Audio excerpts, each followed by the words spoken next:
Peace, peace, peace, peace, peace, peace, peace. It's your brother Mufti A. Wright Bay, and we back again for another installment of the Bbt Holy Day book reading. And in May, in the month of May, by Allah's grace, we have a series that is centered around the subconscious mind. So all about how we think and what our thoughts do for us and how they may enhance our life if we are mindful of how to utilize our subconscious mind, as well as those thoughts that we come into contact with on a daily basis, and how some of the times when we harbor certain things, as we go through this series, we'll start to see by the Spirit that things will become a stumbling block for us should we not learn how to adequately utilize and enhance our thoughts. Islam. So I'm excited. I'm overjoyed that you took out time to just join us and honor us with your presence on this Holy Day book reading.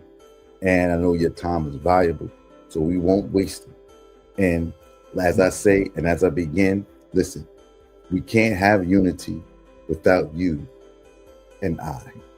And you come first.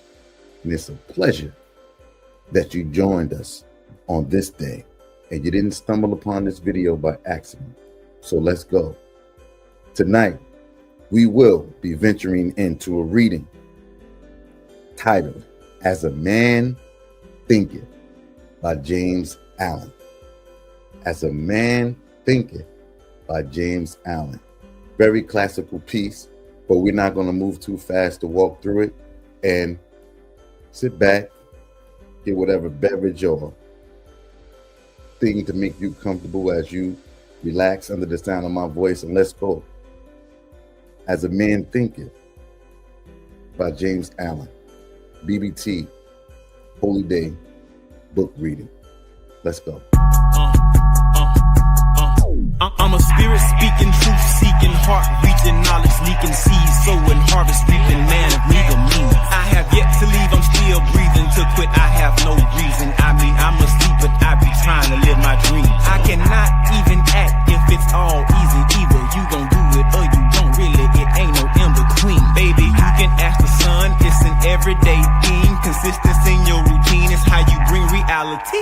Working like a slave, that's how I made this masterpiece. Living like a god, I lay at night, I rest in peace. They remember me, but I am not Haram Peace. Let's jump right into it. Boom. Throw it right on stage. As a Man Thinketh by James Allen.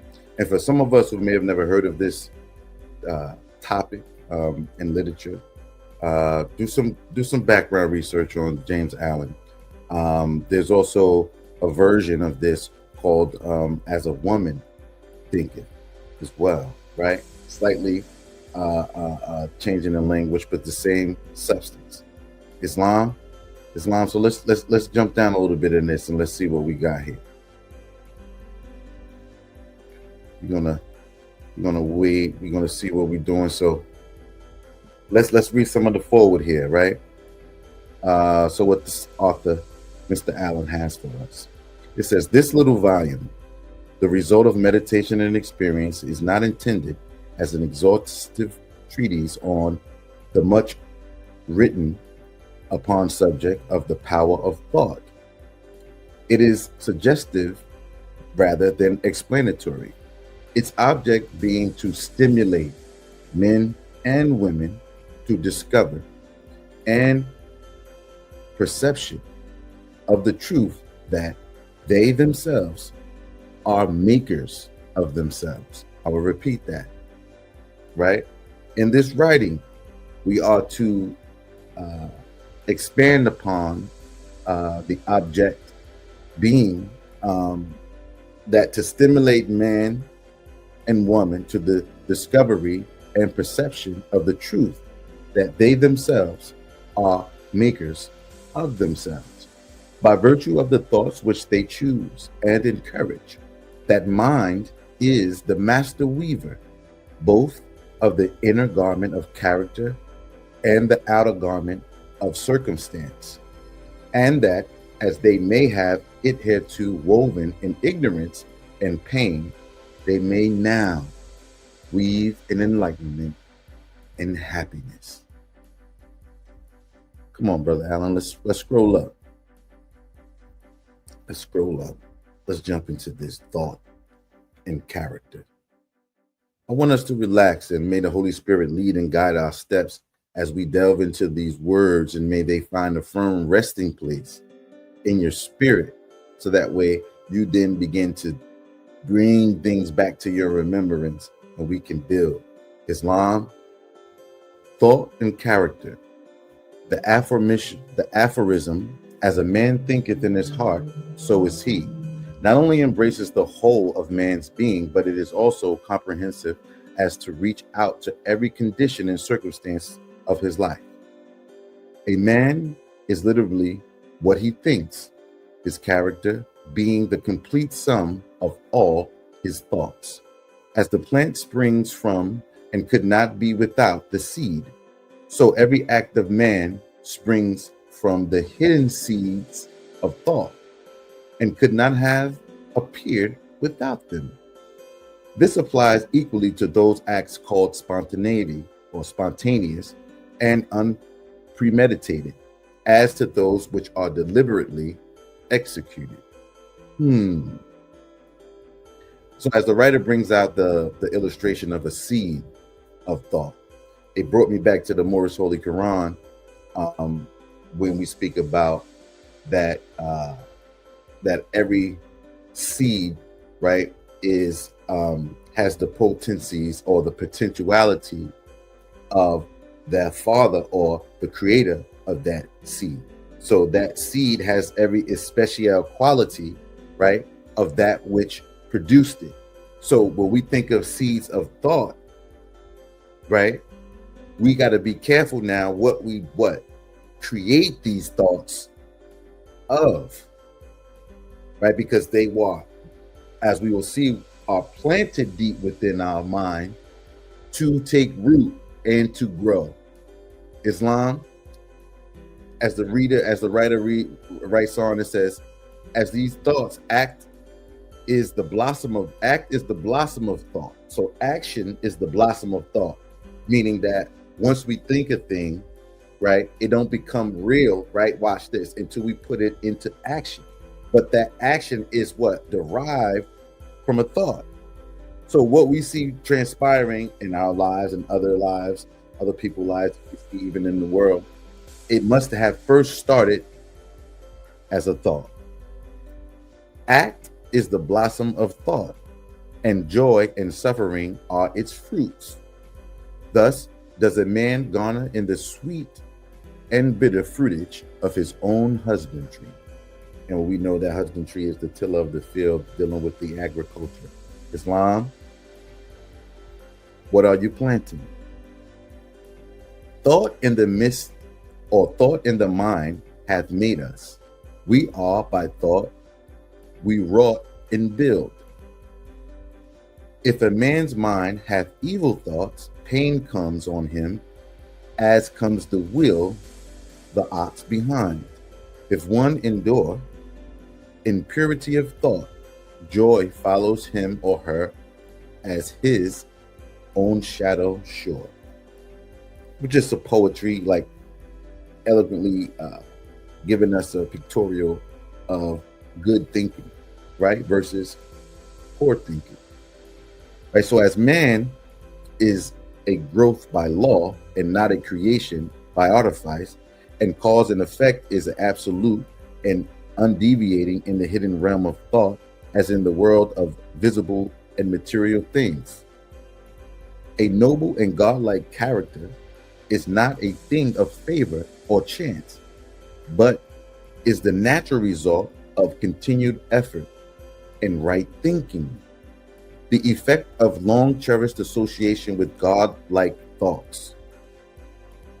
An ignoble and bestial character, by the same process, is the result of the continued harboring of groveling thoughts, right? So we have that yin and yang going on.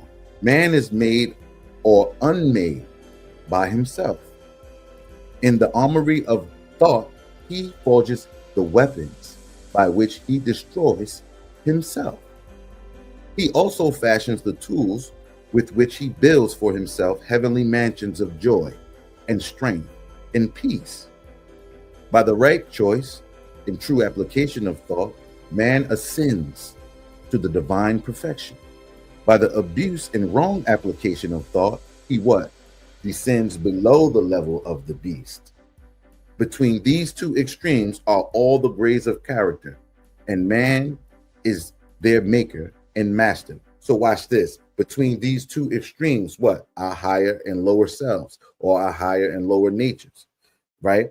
Man, being the maker, right, of his destiny, is the master of these realms when it comes to thought, if he is mindful.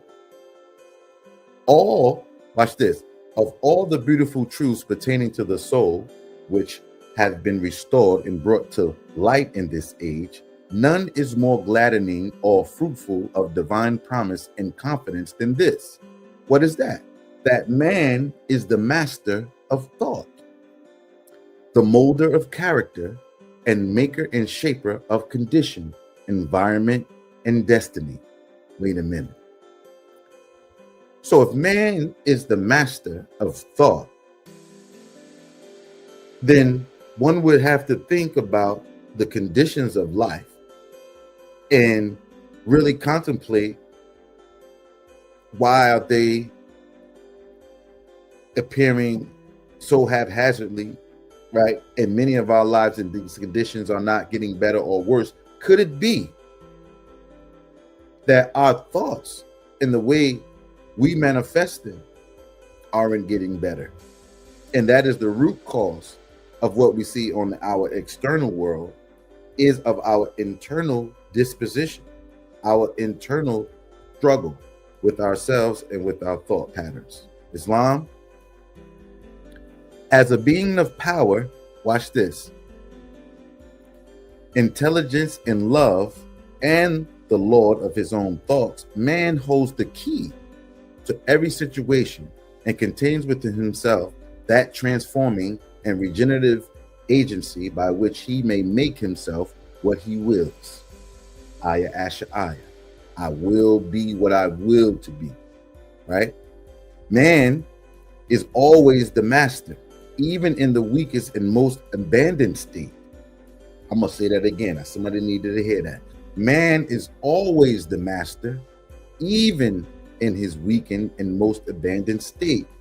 But in his weakness and degradation, he is the foolish master who misgoverns his household. When he begins to reflect upon his conditions and to search diligently for the law upon which his being is established, he then becomes the wise master, directing his energies with intelligence and fashioning his thoughts to fruitful issues. Such is the conscious master, and man can only thus become by discovering what? Within himself, the laws of thought, which discovery is totally a matter of application, self-analysis, and experience. So here we see the writer bringing up the fact and the matter of the activity that goes on in our daily life or within the sphere of our influence, right? So really explaining that man is always the master. Sometimes as we go through life, some of us become disillusioned, right, as you will, and taking on an imposter syndrome, right? Some of us are familiar with that, where the writer reminds us that man is always the master. Like, don't be fooled. Even in his weakest and most abandoned state, right? Where we isolate ourselves away from everyone in a certain dilemma, right? Creating an island unto ourselves, right? Even in that weakened state, watch this, in degradation, he is the foolish master. Watch this, who misgoverns his household. Come on. This is good. When he begins to reflect, watch this, upon his condition, and then what? To search diligently for the law upon which his being is established. What? You were created in the image and likeness of God. You are more than a creator. You are fearfully and wonderfully made. When we start to now what? Watch that. Go back into that law upon which we was established, right? Then he becomes what? The wise master, directing his energies with intelligence, and fashioning his thoughts to what? Fruitful issues. Come on. I'm gonna skip down. Only by much searching, I want you to hear that. Only by much searching and mining are gold and diamonds obtained. That takes me back to the Moorish Holy Quran again, chapter 13. When Yahshua spoke a parable to the farmer when he was digging and tilling the soil in a scanty way, right? He said, wait a minute, there's gold right below the surface. Come on now. What the writer is impending upon us is that we are the masters of our fate, and that it begins in the thought process where we outline the way for our lives, right? But only by much searching and mining are gold and diamonds obtained. A man can find every truth connected with his being if, watch this, he will dig deep into the mind of his soul, and that he is a maker of his character. Come on. The molder of his life and the builder of his destiny. He or she may unerringly prove if he or she will watch, control, and alter their thoughts, tracing their effects upon him or herself, upon others, and upon his life and circumstances, linking cause and effect by patient practice and investigation, and utilizing every experience. Watch that. Utilizing every experience, even to the most trivial everyday occurrence, as a means of obtaining the knowledge of himself, which is understanding.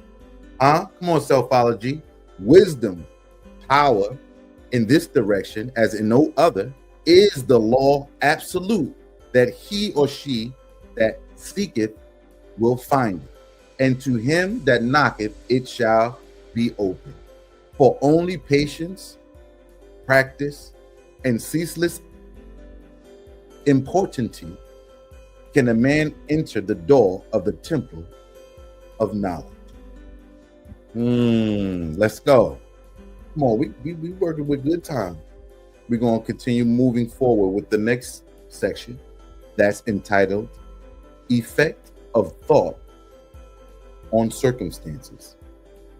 Now, I want you to reevaluate these things for us who think less and really don't consider what we bring into our thought mechanism, if you will, which is our brain, our mind, right? And think that there may not be things there to harm us if we're not mindful. There are. A man's mind may be linked or likened to a garden, which may be intelligently cultivated or allowed to run wild. But whether cultivated or neglected, it must and will bring forth. If no useful seeds are put into it, then an abundance of useless weed seeds will fall therein and will continue to produce their kind. Just as a gardener cultivates his plot, keeping it free from weeds and growing the flowers and fruits which he requires, so may a man tend the garden of his mind, weeding out all the wrong, useless, and impure thoughts, and cultivating toward perfection the flowers and fruits of right, useful, and pure thoughts. By pursuing this process, a man or woman sooner or later discovers that he is the master gardener of his soul, the director of his fate or life. He also reveals within himself the laws of thought and understanding with ever increasing accuracy, how the thought forces and mind elements operate in the shaping of his character, circumstances, and destiny. Thought and character are one. Thought and character are one. Thought and character are one. And as character can only manifest and discover itself through environment and circumstance, the outer conditions of a person's life will always be found to be harmoniously related to his or her inner state. What does this mean? This does not mean that a man's circumstance at any given time are an indication of his entire character, but that those circumstances are so intimately connected with some vital thought element within himself that for the time being, they are indispensable to his development. Every man is where he is by the law of his being. The thoughts which he has built into his character have brought him there. And in the arrangement of his life, there is no element of chance, but all is the result of law, which we know law governs all events, which cannot err. This is just as true of those who feel out of harmony with their surroundings as of those who are contented with them. As the progressive and evolving being, man is where he is, that he may learn, that he may grow. And as he learns the spiritual lesson, which any circumstance contains for him, it passes away and gives place to other circumstances. I can pause right here and just reiterate the pictorial where we even go into scripture and we can bring up the parable of the prodigal son, where the experience that he had in receiving his inheritance faster, if you will, by demanding that he get it. And as the parable moves forward, he goes out and lives, let's say, a riotous life, right? But in doing so, the experiences that he faced in living that riotous life brought him back to his thoughts. For one day he thought to himself, as he was eating slop with the pigs, as the parable goes on, he thought to himself that in his father's house, watch this, the servants eat better than this, right? So that experience brought him back to his own thinking, right? And this is what the experience of life does to shape our character, or watch this, shape our thinking, right? Man is buffeted by circumstances so long as he believes himself to be the center of outside conditions, or watch this, as long as he believes himself to be the creature of outside conditions, right? So, but when he realizes, watch that, when we realize that we are, watch this, a creative power, and that we may command the hidden soil and seeds of our being out of which circumstances grow. Then, watch this, we become the rightful master of self. That circumstances grow out of thought. Every man knows who has for any length of time practiced self-control and self-purification for he will have noticed that the alteration in his circumstances have been in exact ratio with his altered mental condition. What do you mean? So true is it that when a man earnestly applies himself to remedy the defects in his character and makes swift and marked progress, he passes rapidly through a succession of vicissitudes. Meaning what? Experiences. Those things that you make up in your mind, like, you know what? I'm gonna do right. I'm gonna make amends. I'm gonna fix something that was wrong, or all of these things. Soon as we make up that what you say, thought in our mind to move out on, right? Then we watch this. Experiences start to line up right away. Right away after that. So watch this. So that thought can what? Manifest itself out in actuality or in the outer world, right? As it came from the inner man. Then now, okay, you made up your mind to do this, that, and third. Now, how it works, you're going to be placed in specific circumstances, right?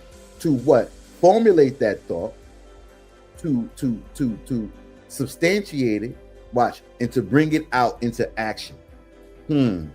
Right? Watch this. The soul attracts that which is secretly harbors. We're getting into the subconscious here. Watch this. It says the soul attracts that which it secretly harbors, that which it loves, and also that which it fears. It reaches the height of its cherished aspirations. It falls to the level of its unchastened desires, and circumstances are the means by which the soil receives its own, right? So this made me go back to the scripture where we talk about that God hasn't given us the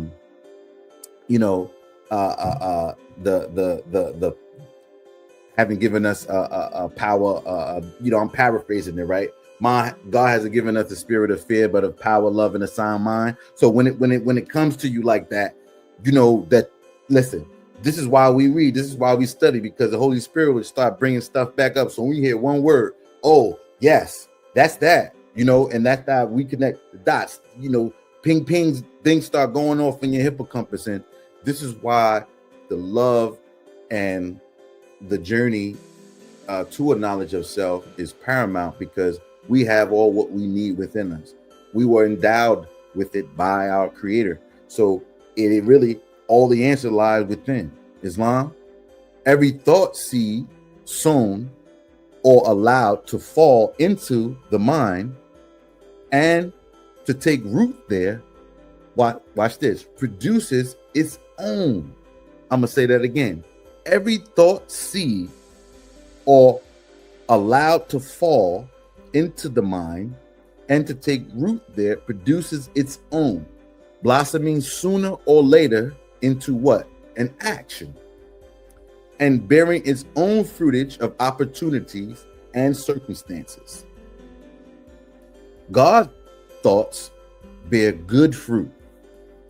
Bad thoughts, bad fruit, right? Watch this. The outer world of circumstances shapes itself to the inner world of thought. As above, so below, as within, so without. The outer world of circumstance shapes itself to the inner world of thought. And both pleasant and unpleasant external conditions are factors which make for the ultimate goal of the individual. As the reaper of his own harvest, man or woman learns both by suffering and by bliss. Come on, let's read some more.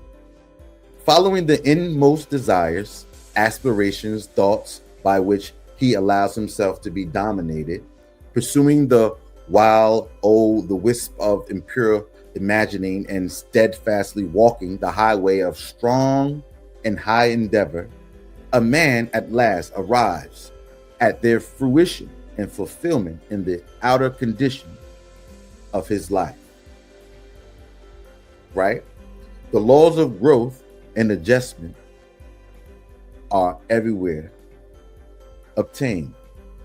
A man does not come to the almshouse or to the jail by the tyranny of fate or circumstance, but by the pathway of groveling thoughts and base desires.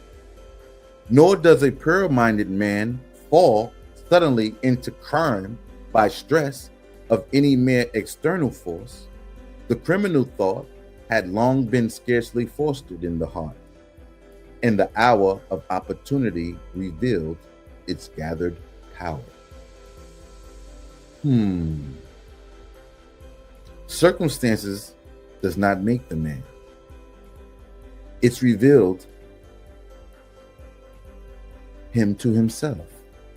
No such conditions can exist as descending into vice and its attendant sufferings apart from vicious inclinations, or ascending into virtue and its pure happiness without the continued cultivation of virtuous aspirations.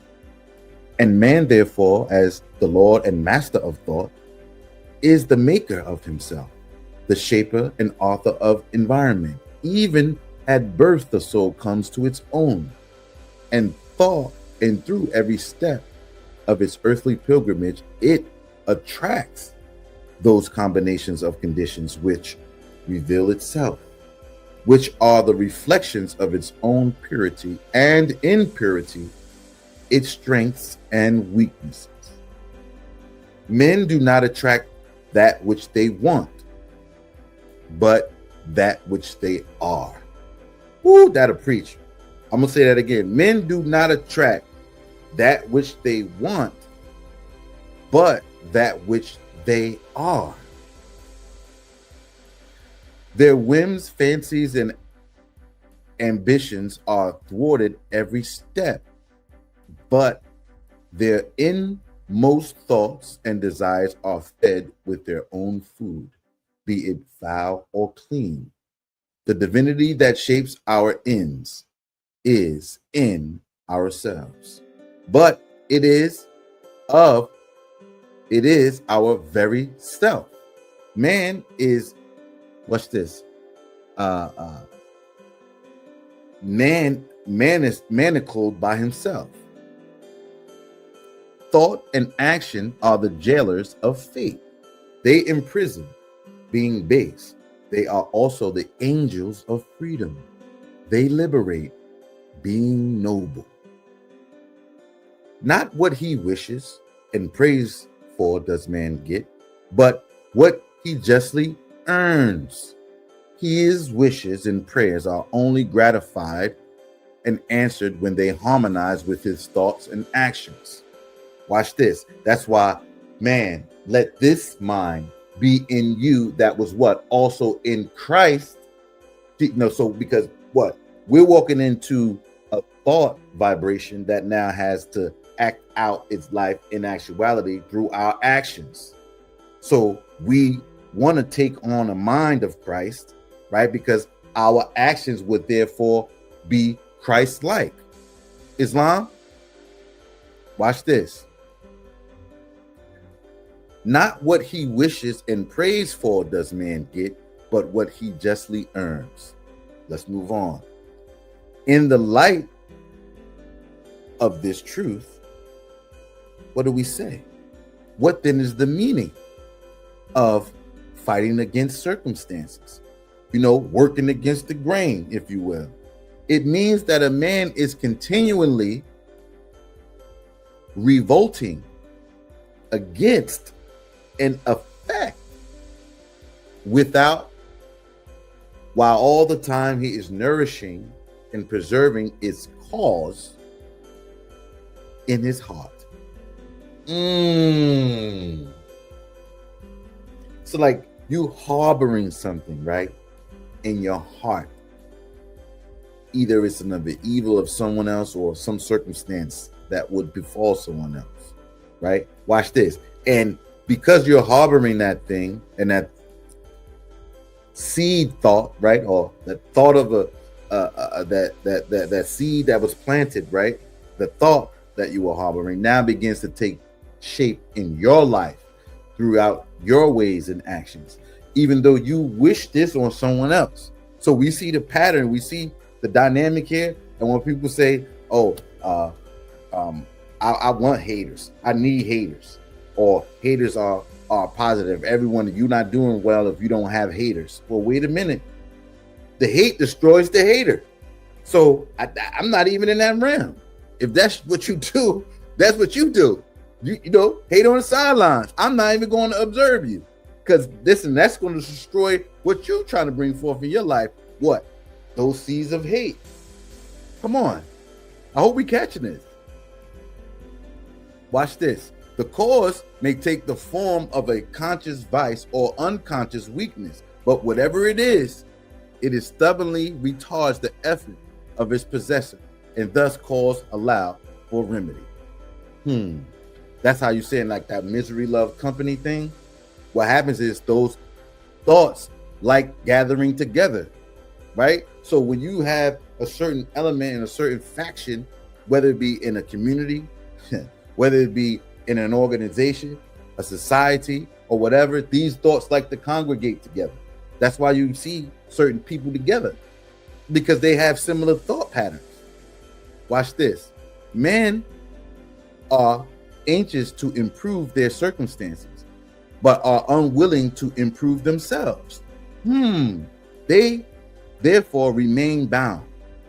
Well, it's like you digging your own grave, basically. You won out, oh man, but you harboring things. So would you just steady burying yourself, although your mouth preaches a whole different tune, right? So men are anxious to improve their circumstances. Everybody want to do better. Man, I'm getting it together, maintaining, right? Men are anxious to improve their circumstances. Once you talk to somebody, yeah, man, watch this, but are unwilling to improve themselves. Watch this. They therefore remain bound. The man who does not shrink from self-crucifixion can never fail to accomplish, watch this, the object upon which his heart is set. This is as true of earthly as of heavenly things. Come on here, somebody. Even the man whose sole object is to acquire wealth must be prepared to make great personal sacrifices before he can accomplish his object. And how much more so he who would realize a strong and well poised life.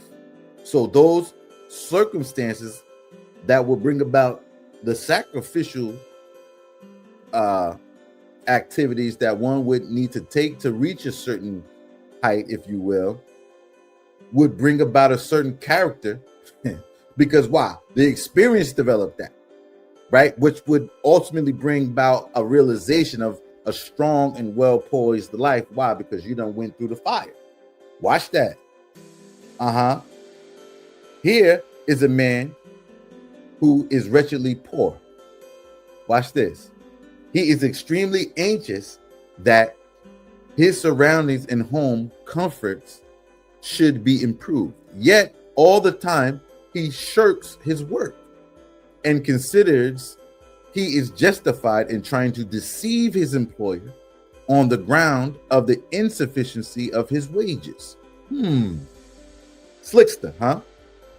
Such a man does not understand the simplest rudiments of those principles which are the basis of true prosperity.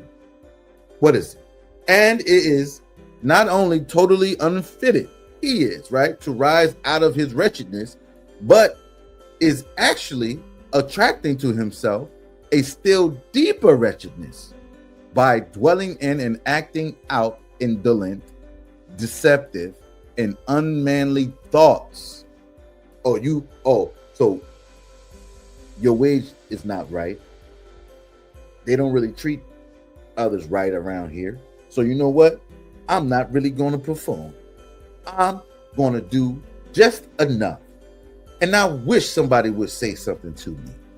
Now watch this seed, this seed planted now in a man's or woman's mind who's thinking like this, doesn't realize, watch this, everything's about to start happening now.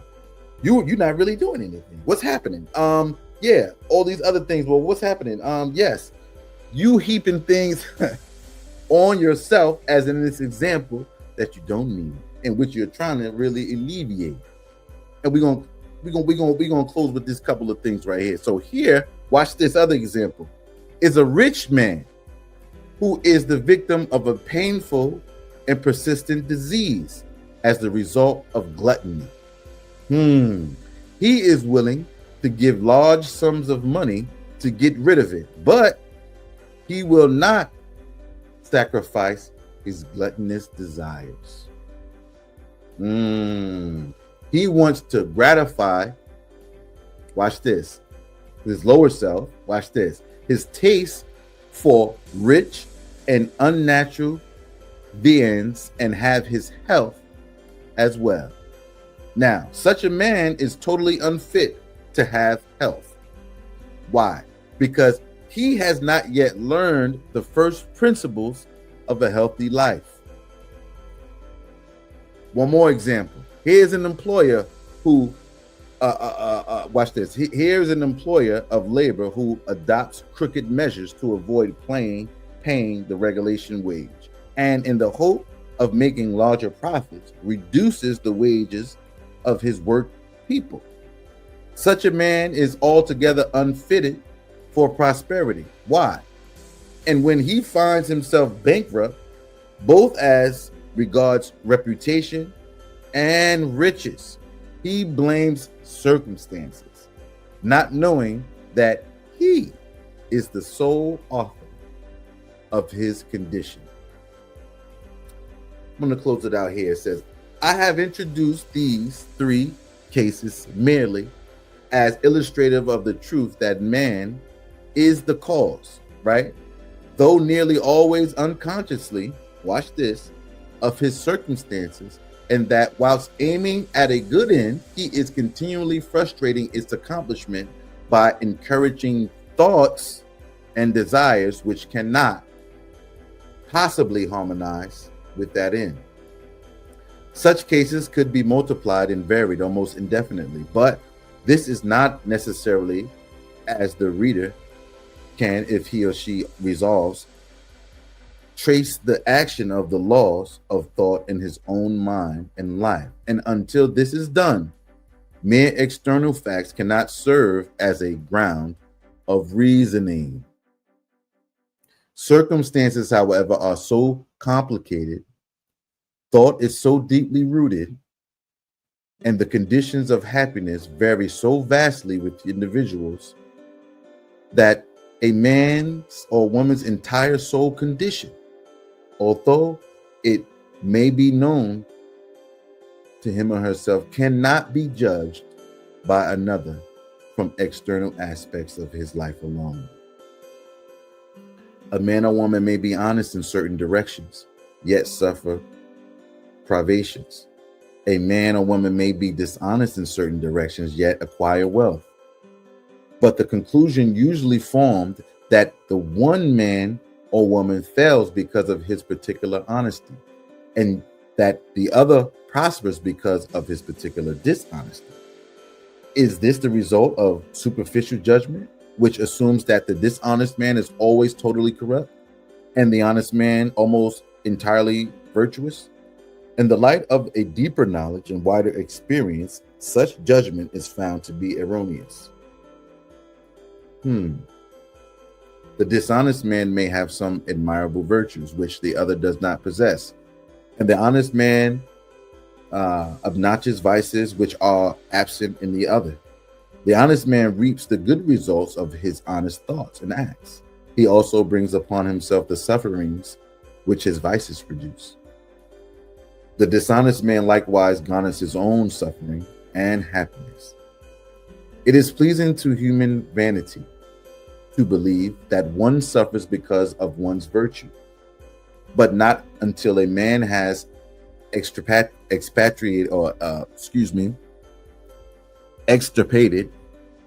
every sickly, bitter, and impure thought from his mind and washed every sinful stain from his soul, can he be in a position to know and declare that his sufferings are the result of his good and not of his bad qualities. And on the way to that supreme perfection, he will have found, working in his mind and life, the great law, which is absolutely just and which cannot give good for evil, evil for good. Possessed of such knowledge, he will then know, looking back upon his past ignorance and blindness, that his life is and always was justly ordered, and that all his past experiences, good and bad, were the equitable outworking of his evolving, yet unevolved self. Islam, family. Kind of went a little longer than I thought, but as you go back over this video and as you read it by Allah's grace, as the Holy Spirit gives you action to do so, I want us to reevaluate our own thinking and how we deal with certain circumstances, and may take you time to contemplate, meditate on some of the things that are currently transpiring in your life, or some things that you've just made it through, right? And now may take some inventory, right, of those things and what we gained and what those experiences formed in regards to our characteristics that we utilize in our daily activities. Islam. So, man, that was powerful. I appreciate your presence. I appreciate your time that you dedicated to listening to little old me. And I invite you to visit bbtsciencetemple.com. That's bbtsciencetemple.com to learn more about the BBT tribe, Burning Bush Tabernacle Science Temple and School, who is under the auspices of the illustrious Sheikh Khari Goodman El Bay. And we invite all true light seekers to come and join unto us, because the truth has no sides. The truth is one, as man is with Allah. And as we do every holy day, by Allah's grace, we bring out some literature and these readings to edify our spirit, to give us food for thought, and to give us a little charge as we go throughout our weekend and, you know, what lies before us, right? So as we are in this series of the subconscious mind, and as a man thinketh and as a woman thinketh, we will continue to delve into our thoughts and continue to encourage each one of us to uplift our thoughts, right? So that we can rise above our conditions and ultimately bring forth what we truly desire. Islam, I want you to visit my pdfbooks.com. That's books with a Z. And you can find a plethora of literature pieces for you and your family, from spiritual to finance to holistic eating to diet to exercise. You know, we try to cover it all, the whole body, mind, and spirit here at the BBT. So we thank you for your ultimate time. And again, we also love to receive love. And that's in the form of financial donation. We also welcome that. Islam. So if you would like to reach out to us, you can find Burning Bush Tabernacle on PayPal, as well as on Venmo. Search up Burning Bush Tabernacle and you will find us there for a love offering as well. And we honestly appreciate that. Islam. So without further ado, we just ventured through As a Man Thinketh, kind of 2 or 3 sections just at the beginning. And if you would like to purchase this literature for a small donation where you receive a tax-exempt receipt as well, contact us at burningbushtabernacle.ts. That's TS, right? Tabernacle of Science, TS at gmail.com. That's burningbushtabernacle.ts at gmail.com. And listen, let me say something. We can't have unity without you and I, and you come first. And it was a plum pleasing pleasure to be in your presence. Until we meet next time, peace and love. I'm I'm a spirit speaking, truth seeking, heart reaching, knowledge leaking, seeds sowing, harvest reaping, man of neither meaning. I have yet. mypdfbooks.com. That's books with a Z.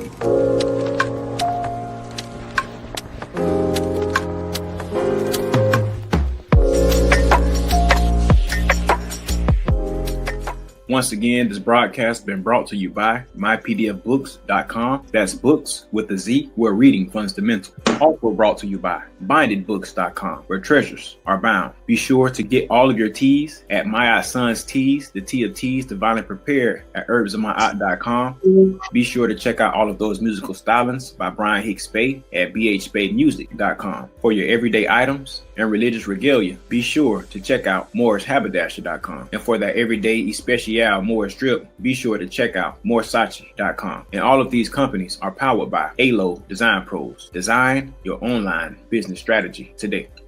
No such thing as failure, baby. Don't forget who made you. You can't be thinking mine